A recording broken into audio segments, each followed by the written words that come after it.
walamma kana salahul mujtama'i, na pale ilipokuwa hali ya kutengemaa kwa jamii, tabi'an, hufuata li salahil usar, kutengemaa kwa familia. Kutengemaa kwa jamii huja baada ya kutengemaa kwa familia.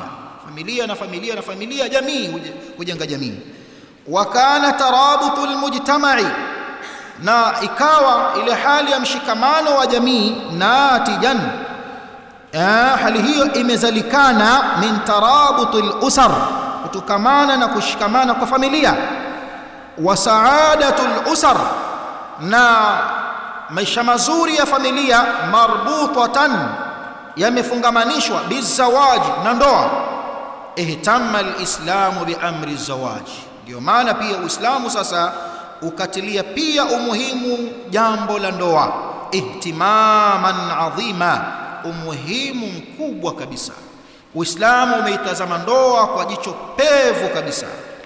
Faamara Allah subhanahu wa ta'ala bin nikahi fi kitabe, akaamrisha Allah subhanahu wa ta'ala bin nikahi, suala la ndoa, fi kitabihi, katika kitabu chake. Akaamrisha jambo la ndoa Allah kwenye kitabu chake. Tena kuziangalia hizo amri za Allah juu ya kulizungumzia jambo la ndoa na kuliraghibisha jambo la ndoa kwa watu, Allah ametumia uslubu mbalimbali. Mara atumia uslubu huu ambao ameutaja Sheikh kwenye hii aya, faqala subhanahu fankihu ma taba lakum minan nisa. Sehemu nyingine anahimiza Allah au anaamrisha ndoa kupitia uslubu wa kutaja neema, kwamba miongoni mwa neema zake Allah ni yeye kukujaalieni nyinyi hafida au banina wa hafada. Akajalia ndoa kwamba ni neema kwa kuwa inawaleteeni ndoa banina wa hafada, watoto na wajukuu. Wewe unapenda uwe na watoto, basi kuna kitu kinakuletea watoto. Wewe unapenda uitwe babu uwe na wajukuu, kuna kitu kinakuletea hilo. Kitu gani hicho? Ndoa. Banina wa hafada wa razaqakum min at-tayyibat. Huu uslubu pia huu ametaja ndoa kwamba ni neema, inatuletea haya. Lakini kadhalika kwenye aya nyingine utakuta anairaghibisha ndoa kupitia maneno yake kwamba ndoa hizi ni katika sunna za mitume wenu. Nyinyi si mnawapenda mitume? Nyinyi si ni wafuasi wao? Basi waigeni basi mpaka kwenye hili. walaqad arsalna rusulan min qablika waja'alna lahum azwajan wa dhurriyya, hakika ewe Muhammad sisi tumetuma mitume kabla yako, tukawajalia mitume wale waliokuja kabla yako kwamba walikuwa wanawake, na walipokuwa wanawake wakapata dhurriya, kizazi. Kwa wanasema ahlul ilm hapa, hii aya inajulisha kwamba ndoa min sunanil mursalina, ni miongoni mwa sunna za mitume. Kwa hiyo ameraghibishwa Mtume Muhammad na yeye sallam awafuate ndugu zake hawa mitume kwenye jambo hili pia, kama ilivyokuja ile aya nyingine kule kwenye An'ami, kawataja Allah mitume na manabii hawapungui 17. Akamwambia Mtume Muhammad ulaika alladhina hada Allahu, alafu akamwambiaje? Fabihudahum iqtadi, hawa ndio walioongozwa na Allah ewe Muhammad sallallahu.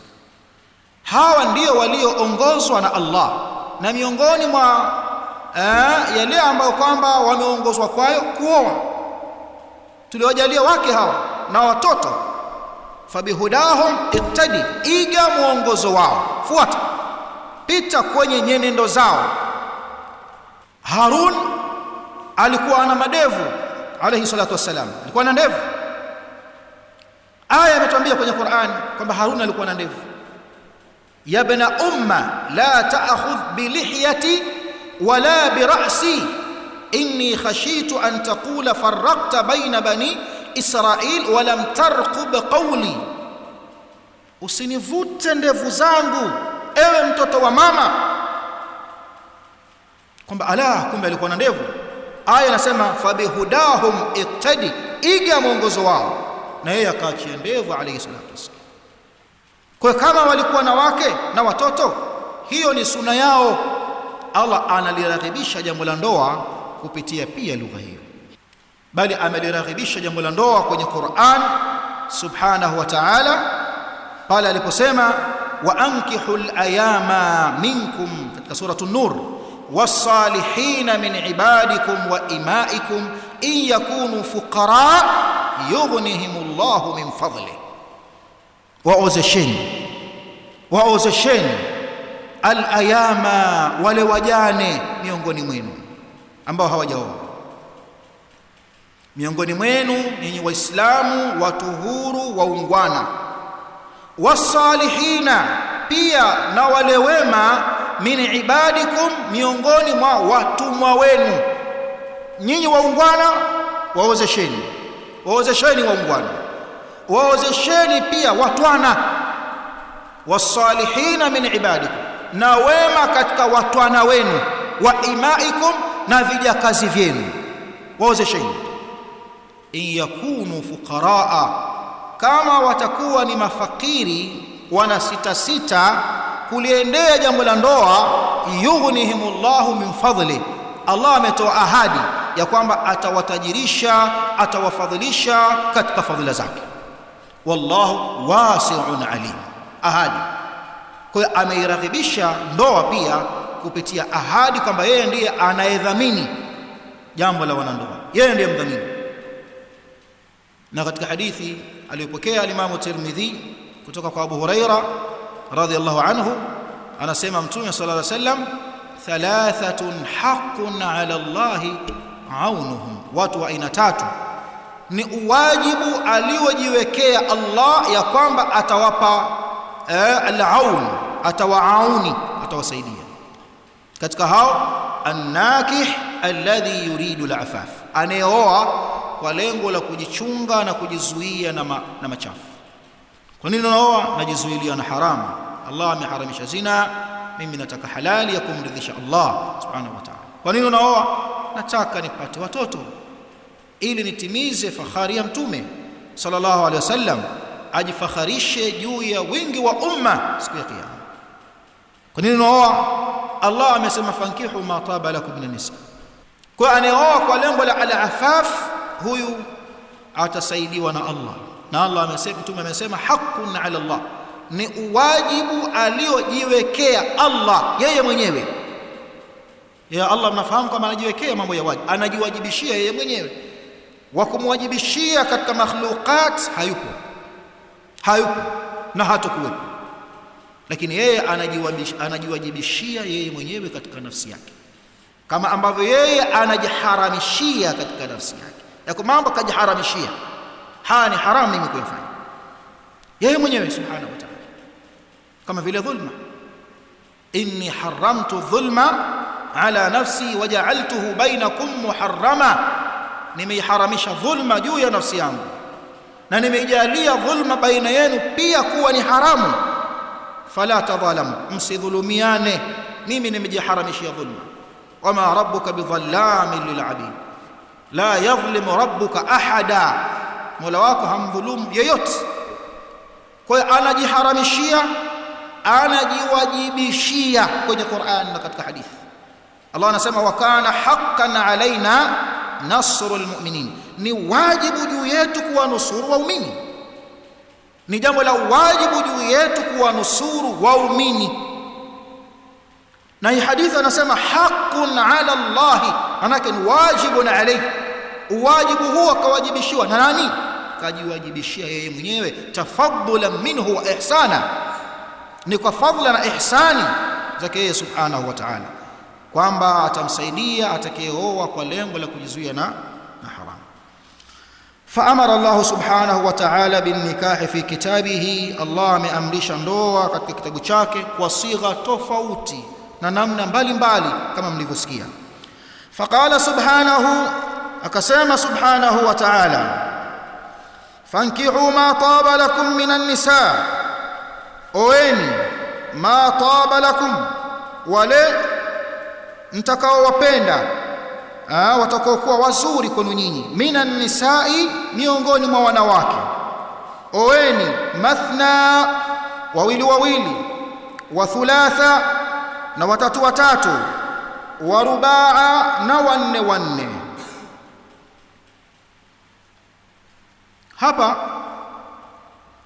baadhi ya watu hawatoshelezeki na mke mmoja, kama wanavyosema ahlul ilm wa fasiri wa Qur'an, kwamba ar-rajulu qad la tandafi'u shahawatuhu bil wahida, huenda matamanio yake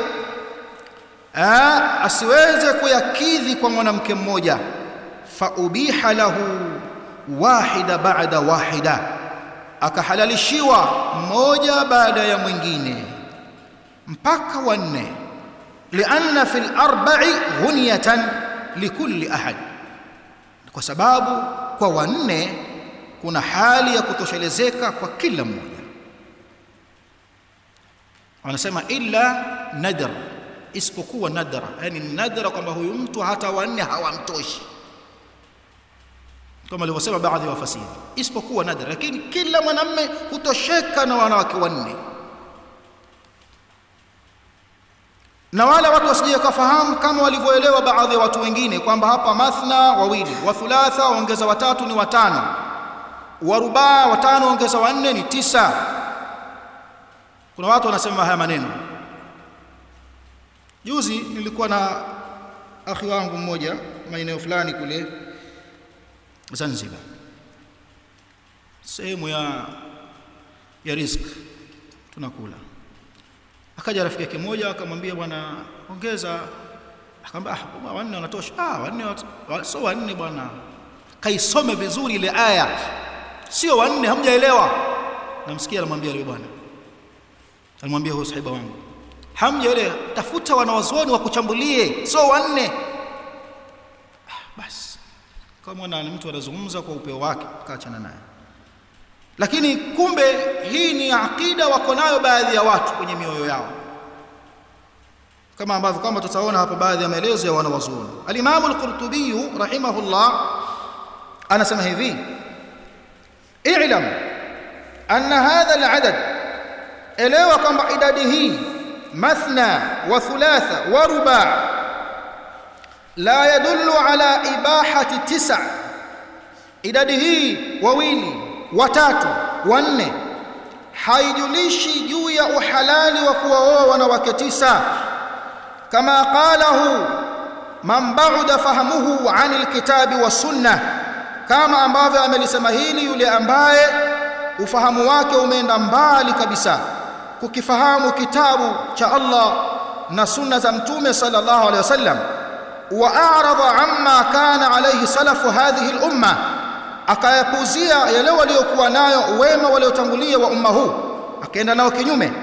Wazama, na akadai, anna alwawa jami'atun, kwamba wau ni wau jumuishi. Wau hii ni wau jumuishi jami'a, kwa kwamba anakusudia mathna wa thulatha, wawili jumuisha na watatu, manake inakuwa watano. Wa rubaa, watano jumuisha na wanne, wanakuwa ni 9. Wakasema hii wao ni wao jamia, wao jumuishi. Waadada dhalika, na akalitilia nguvu jambo lake hilo, bi anna an-nabiy sallallahu alayhi wasallam nakaha 9, kwamba mtume sallallahu alayhi wasallam alioa wake 9, wa jamaa bainahunna fi ismatihi, na akawajumuisha kwa pamoja, wote wako chini ya isma yake na uangalizi wake. Hoja hiyo, kama unaona Allah akataja ngapi idadi hapa? 9. Mtume kaoa wangapi? 9.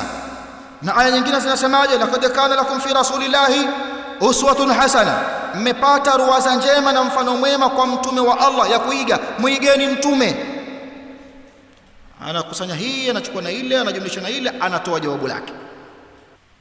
Anasema al-Imam al-Qurtubi rahimahullah, walladhi sara ila hadhihi al-jahala, na ambalo limempelekea akafika kwenye ujinga huu.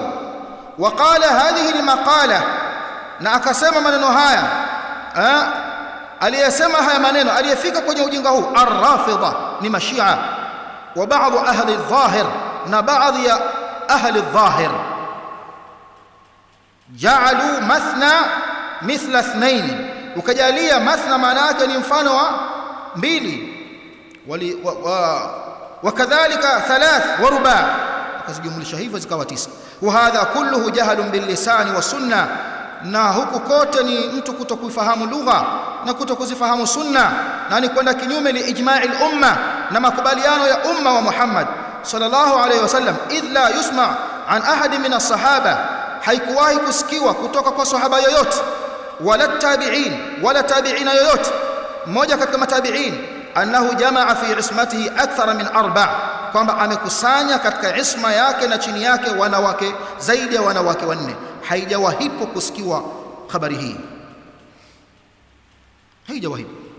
Hakuna sahaba hata mmoja, ukitoa yule bwana aliyesilimu anaitwa Ghailan ibn Umayya al-Thaqafi, na habari yake ameitaja al-Imam Malik kwenye al-Muwatta na al-Imam an-Nasa'i kwenye Sunan, pamoja na al-Imam ad-Daraqutni katika as-Sunan, kwamba Mtume sallallahu alayhi wasallam alimwambia Ghailan ibn Umayya al-Thaqafi radhiyallahu anhu, na alikuwa ameslimu na chini yake anamiliki wake 10, ana wake 10 Ghailan bin Umayya. Mtume alimwambia baada ya kuslimu, ikhtar minhunna 4, katika hao 10 uliokuwa nao chagua 4, wafariq sa'irahunna, watakobaki farikiana nao, waache, wape talaka zao. Baki na 10, chagua 4 katika hao 10, alafu watakaobaki 6 hao achana nao. Hili lilitokea kwa huyu sahaba, kaslimu katika mazingira haya kwamba alikuwa na wake 10.